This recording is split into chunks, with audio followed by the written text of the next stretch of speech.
പുതിയ തലമുറയ്ക്ക് രാഷ്ട്രീയമറിയില്ലെന്ന പതിവ് ചൊല്ലുകൾ കാറ്റിൽ പറത്തുകയായിരുന്നു ദില്ലിയിലെ വിദ്യാർത്ഥി സമരം. പതിവ് പോലെ പ്രതിഷേധിക്കുന്നവരെ രാജ്യദ്രോഹികളാക്കിയായിരുന്നു ആദ്യ പ്രതിരോധം. പിന്നെ അടിച്ചോടിക്കാനും ശ്രമിച്ച് പരാജയപ്പെട്ടു. പിന്നെ ഇന്റർനെറ്റ് സേവനം നിർത്തിവെച്ചു, മെട്രോ സ്റ്റേഷൻ അടച്ചു, വഴി അടച്ചു, വരിഞ്ഞു മുറുക്കാൻ ശ്രമിച്ചു. പക്ഷേ രാജ്യം കാണാത്ത സമരമാർഗവുമായി CJP സംഘടിച്ചപ്പോൾ ഓരോ ദിവസവും പിന്തുണ ഏറി വന്നു. സർഗാത്മകതയായിരുന്നു സമരരീതി. ഇന്നലെ ഞങ്ങളെ തല്ലിയ പോലീസുകാർക്ക് പോലും ഇന്ന് ഭക്ഷണം കൊടുക്കുന്ന സമരരീതിയെ നമുക്ക് വേണമെങ്കിൽ ന്യൂ നോർമൽ എന്ന് വിളിക്കാം. സജോ ദേവസ്യയുണ്ട്. സജോ, ഇതുവരെ നമ്മൾ കണ്ട രാഷ്ട്രീയമല്ല ഈ ജന്തർ മന്ദറിൽ നമ്മൾ കണ്ടത്.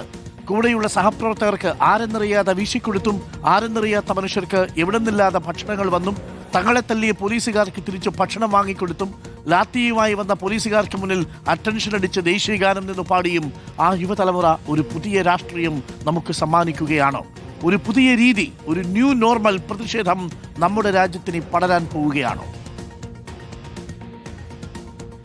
ഡോക്ടർ അരുൺകുമാർ, രാജ്യം കഴിഞ്ഞ ഒരു പതിറ്റാണ്ടിനിടെ സാക്ഷ്യം വഹിച്ച ഏറ്റവും ഐതിഹാസികമായ സമരങ്ങളിൽ ഒന്നാണ് പാറ്റകൾ നടത്തിയത്, അഥവാ കോക്രോച്ച് ജനതാ പാർട്ടിയുടെ നേതൃത്വത്തിൽ നടത്തിയതെന്ന് പറയാം. രാജ്യത്തെ സമര യൗവനത്തിനു മുന്നിൽ കേന്ദ്ര സർക്കാരിന് മുട്ടുമടക്കേണ്ടി വന്നു. വിദ്യാഭ്യാസ മന്ത്രി ധർമ്മേന്ദ്ര പ്രധാൻ രാജിവെച്ച് പുറത്തേക്ക് പോകേണ്ടി വന്നത് ആ വിദ്യാർത്ഥികളുടെ പ്രക്ഷോഭത്തിന്റെ മുറിവേറ്റാണ് എന്നതാണ് കാണേണ്ട ഒരു പ്രധാനപ്പെട്ട കാര്യം. ഇതുവരെ ഒരു പക്ഷേ രാജ്യത്തിന് അത്ര പരിചിതമല്ലാത്ത, പരമ്പരാഗത രീതിയിലല്ലാത്ത ഒരു സമരം. ആ യുവാക്കൾക്ക്, വിദ്യാർത്ഥികൾക്ക്, ജൻസിക്ക് രാഷ്ട്രീയം അറിയില്ല. അവർ അരാഷ്ട്രീയ കൂട്ടമാണ്. അവർക്ക് ഈ സമരത്തെ മുന്നോട്ട് കൊണ്ടുപോകാൻ കഴിയില്ല. ഭരണകൂടത്തെ ചോദ്യം ചെയ്യാൻ കഴിയില്ല. അതിനുള്ള ശേഷി അവർക്കില്ല എന്നെല്ലാം കുറ്റപ്പെടുത്തുകയും പരിഹസിക്കുകയും ചെയ്തു.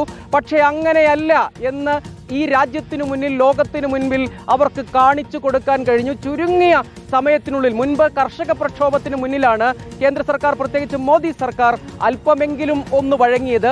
ഇവിടെ അങ്ങനെയല്ല. ഒരു മാസം പിന്നിട്ട് ചുരുങ്ങിയ ദിവസങ്ങൾ കൂടി കഴിയുമ്പോൾ സമരക്കാരുടെ ആവശ്യം ഏതാണ്ട് പൂർണ്ണമായും തന്നെ അംഗീകരിക്കേണ്ടി വരുന്നു കേന്ദ്ര സർക്കാരിന് എന്നതാണ്. പ്രധാനമന്ത്രി തന്നെ അർദ്ധരാത്രിയിൽ 2 തവണ വീഡിയോ സന്ദേശത്തിലൂടെ സംസാരിക്കേണ്ടി വരുന്നു.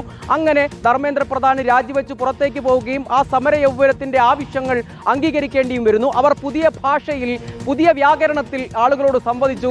സമൂഹ മാധ്യമം പ്രധാന ആയുധമാക്കി.